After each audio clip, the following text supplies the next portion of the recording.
राज्य का हो या फिर देश का, किसान और किसानों से जुड़े मुद्दे हमेशा से सियासत के केंद्र में रहे हैं। और अब जबकि लोकसभा चुनाव की सुगबुगाहट तेज है, तो किसानों के नाम पर होने वाली सियासी चाल की बात करें तो वो भी बढ़ने लगी है। किसान नेता राकेश टिकैत ने कहा कि यूपी से लेकर देश भर में सिर्फ वादे हुए हैं, अन्नदाता को कुछ मिला नहीं है। कल अब बजट के बाद टिकैत अपनी रणनीति को नई धार दे सकते हैं। भारतीय किसान यूनियन ने ऐलान किया है कि मार्च में दिल्ली में किसानों के मुद्दे पर बड़ी महापंचायत होगी और इसमें किसानों को उनका हक नहीं दिए जाने पर सीधी बात होगी।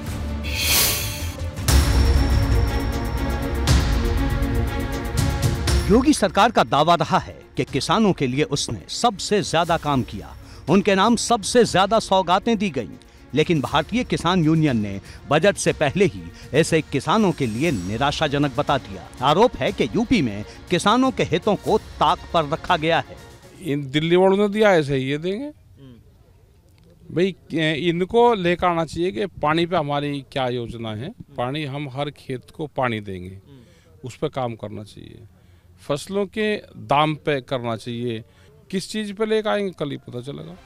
आगरा पहुंचे राकेश टिकैत से जब एमएसपी और बुधवार को पेश होने वाले योगी सरकार के बजट को लेकर सवाल किया गया तो उन्होंने साफ कहा कि भाजपा सरकार किसानों को उनका हक नहीं दे रही। किसानों का नाम लेते रहेंगे जब मूवमेंट चल रहा है तो उससे ये तो है कि सारी सरकार किसानों का नाम ले रही है, लेकिन किसानों पे काम उस हिसाब से नहीं हो रहे। देखो, जब तक एमएसपी गारंटी कानून देश में नहीं बनेगा उसमें तो बजट की भी जरूरत नहीं, आप वो तो कानून बनाना, लेकिन ये कुछ नहीं करेंगे, ये वैसे ही लोगों को बहकाते रहेंगे। हॉर्टिकल्चर में इसमें क्या इनको करना है, कुछ नहीं देंगे, सिर्फ कागजों में ये काम करते हैं। मतलब किसानों के मुद्दे पर देश की सियासत का पारा चढ़ाने की तैयारी है, क्योंकि राकेश टिकैत यही नहीं रुके। उन्होंने भाजपा सरकार पर चुभने वाला वार किया। कहा, देश नागपुर की पॉलिसी से चल रहा है। भाई, सरकार अपने काम पर लग रही कि इनको हिंदू मुस्लिम कैसे बनाया जा, इनको छोटा बड़ा कैसे बनाया जा, एक जाति को दूसरी जाति से कैसे लड़ाया जा। नागपुर पॉलिसी देश में चल रही है। थोड़ा बता दीजिए सर जनता को, क्या है नागपुर पॉलिसी? नागपुर पॉलिसी है कि पूरा डिसीजन वहां से ही होकर आता है, उसी पे ये काम चल रहे। जब जब पॉलिटिक्स धर्म पर हावी होगी तो यही हाल होंगे।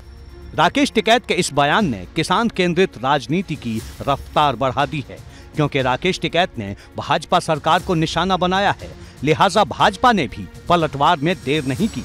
राकेश टिकैत के बयान पर केंद्रीय सहकारिता राज्य मंत्री बीएल वर्मा ने कहा, केंद्रीय बजट में किसानों के लिए कई ऐलान किए गए हैं, लेकिन कुछ लोगों को ये दिखाई नहीं देता। जिन लोगों ने देखने की अगर निगाहें उनकी ठीक नहीं है, उनको चश्मा लगाना चाहिए। बजट में जिस तरह से आदरणीय वित्त मंत्री जी ने मैं कह सकता हूं किसी भी वर्ग को छोड़ा नहीं है जिनके लिए दिया नहीं, तो मैं कह सकता हूं कि किसी के कहने से नहीं, लेकिन आज चाहे हमारा लघु किसान हो, सीमांत किसान हो, पूरी तरह से आदरणीय प्रधानमंत्री मोदी जी के साथ है। और जिस तरह से बजट हमारा केंद्र में आया है उसी तर्ज पर हम उत्तर प्रदेश में भी एक शानदार बजट पेश करने वाले। मतलब साफ है कि 2024 के लोकसभा चुनाव से पहले किसानों का मुद्दा बड़ा होने वाला है। इसकी झलक बुधवार को पेश होने वाले योगी सरकार के बजट में भी दिख सकती है। एबीपी गंगा के लिए दिल्ली से अविनाश तिवारी और आगरा से नितिन उपाध्याय के साथ ब्यूरो रिपोर्ट।